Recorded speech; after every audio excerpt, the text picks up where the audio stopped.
everyone, welcome to Hedgehog Hollow. So today I am back with our teaser, and they were asking me what I would like to explore in today's video, and I picked gouache or gouache or however you'd like to pronounce it. I've heard lots of different pronunciations, and the reason I picked this was it was a medium that I was intrigued by. I've heard lots and lots about these paints. Now they're a hybrid between acrylic and watercolor, and I was really intrigued about how they could be used in our card making for painting in stamps, in backgrounds, in lots and lots of different ways. And they do this set of 60 colors. Now I use watercolors a lot. I've used acrylic paints in the past. And I thought, well, how does this hybrid behave? So why don't we dive in and take a look? So in here, as I say, we have 60 different colors. So in here, we've got all these different trays with tons of gorgeous colors for us to play with. I'm sure I'll be diving into some of our pinks and purples as always, but maybe we'll deviate into some other colors as well.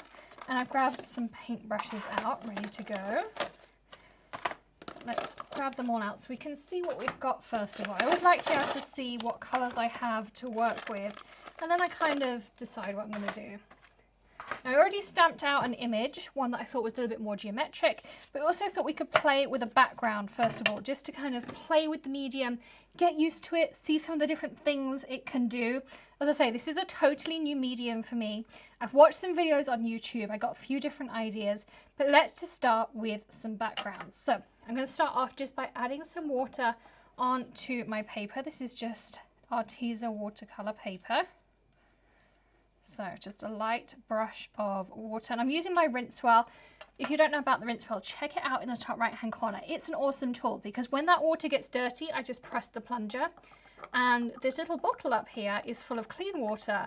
It refills with clean, and all my dirty water accumulates in the bottom, so I don't keep running to the bathroom to grab clean water. I absolutely love it. You'll have seen it in tons of videos before. So let's start out with some pink. There's a surprise. I'm going to pop some on my palette, and let's do some purple.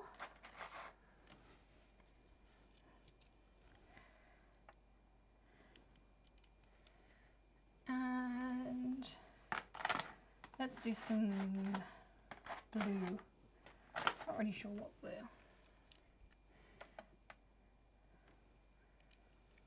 I'm just throwing some ideas out there. I'm thinking maybe pink at the bottom, blue at the top, and then the purple in there. Oh, look at that. It's like a metallic blue. Well, it is pearl aqua blue. How cool is that? All right. So we'll have 3 brushes. We'll have our pink, we'll have our blue, we'll have our purple, and we'll grab some water. Now, you can see how it kind of has that watercolor effect, but you see how it also has that acrylicness too. It's got that thickness of an acrylic. So let's see how it behaves when we put it on our page. So it is bleeding like a watercolor, but it also has that thickness that we'd expect from a watercolor, from an acrylic rather. So I'm going to put some pink at the top, and that's so my shade of pink, almost like my nails. I'm going to pop some of my blue at the bottom. And I'm going to go with the metallic because I love my metallics.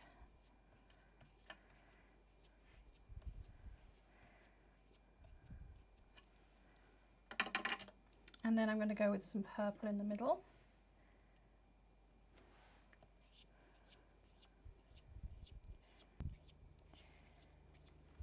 And I do have the luxury of having quite a few brushes in my drawer. So I'm going to take another wide brush, just water, and I'm going to just pull the two together. And this is the luxury of having that watercolor in them. You see how they're going to slowly blend together. So that water is just bleeding them together. They have a beautiful translucency, but you can also get a really opaque effect from them too. I'm just going to pull this down. And then I'm going to grab another brush. This is, of course, the luxury of having so many brushes in your drawer. So I'm going to do the same. So this just has water in it. So really I just want to pull the colours together. And I kind of have a plan what I want to do here afterwards. You can see I've just got that really nice wash. Now, what happens if we spritz it with some water? Let me grab my spray bottle. We can just experiment. This is the great thing about playing with new mediums. So you can see it doesn't really do too much to it. We could of course grab some kitchen towel and see if we can create some fun effects. So you can see it behaves exactly as you would expect a watercolor to behave. You can pull that color back and reactivate it. I'm just grabbing clean areas because I don't really want to contaminate, but you can create these really fun effects in there too. Now, my idea is to dry this and then stamp something over the top and just create a fun background layer. I'm going to create these and then make them into birthday cards for our Hedgehog Hollow followers.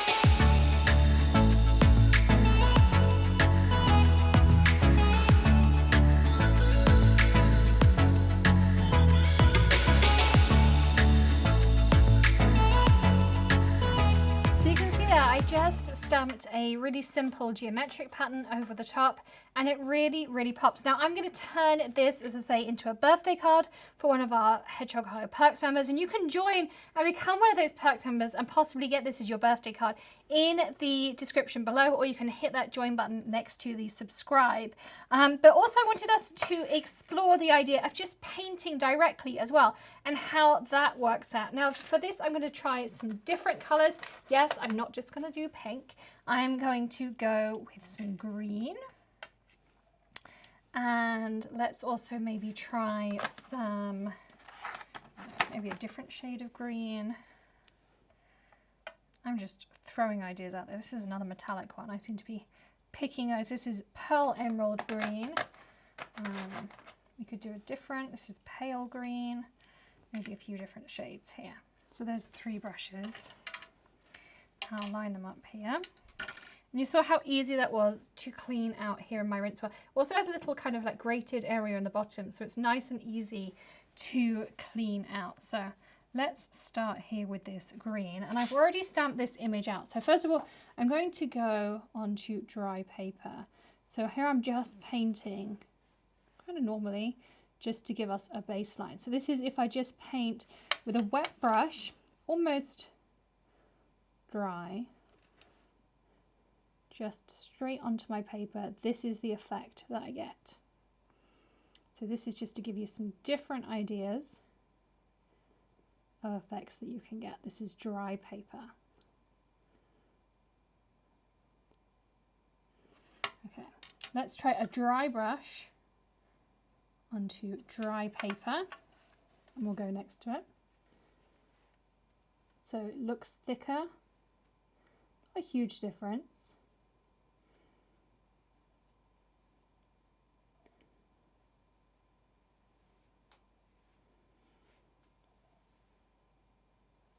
It's a little bit harder to spread. I'm using a bit more paint.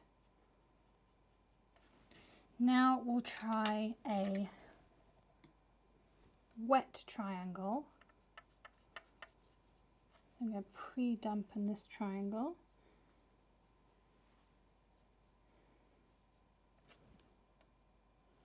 And take my paint.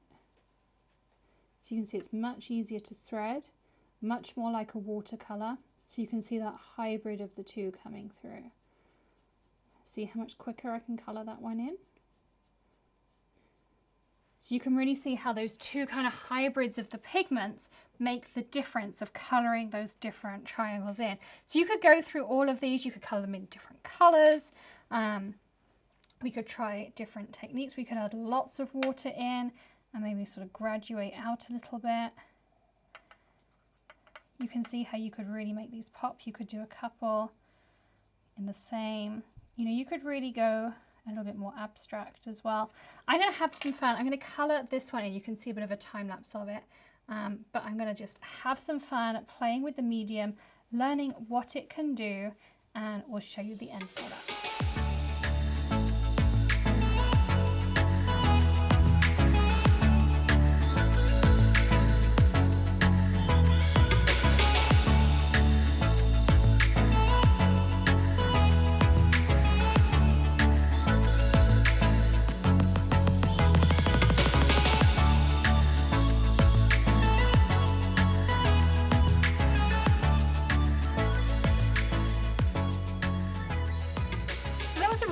fun experiment. Now, I learned a lot about gouache, and one thing I will tell you is water is key. Now, there were times where I thought, oh, this is really like working with acrylic, and then there are other times when like, really, this is like working with watercolor. So I feel like it flip-flops back and forth. Watercolor paper, I would say, is key, or at least a heavyweight paper. Definitely lots of water when you're working, and don't be afraid to leave white space when you're coloring. I kept looking at this thinking, oh, I'm not sure what I want to add to it. I'm really pleased I added the orange to it. I think it gave it a really nice pop of color, but then I'm glad I also left some of the white in there. Now, as I say, I'm going to add these and I'm going to mount them up into birthday cards for our Perks members. If you want to receive one, be sure to hit that join button below. As always, links are in the video description, but if you want to see how these cards turn out, there will be a blog post linked in the video description below. You'll have to hit the arrow in that bottom right hand corner to expand it out.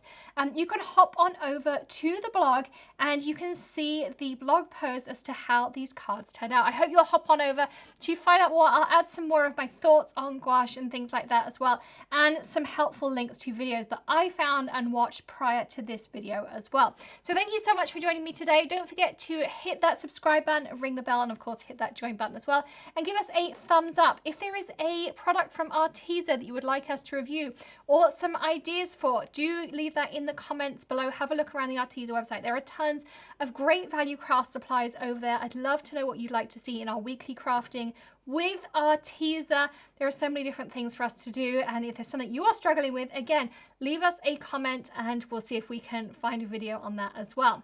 So I will see you again tomorrow with another tip, trick, tutorial, or maybe something else. In the meantime, happy crafting and have a great day. I'll see you soon. Bye.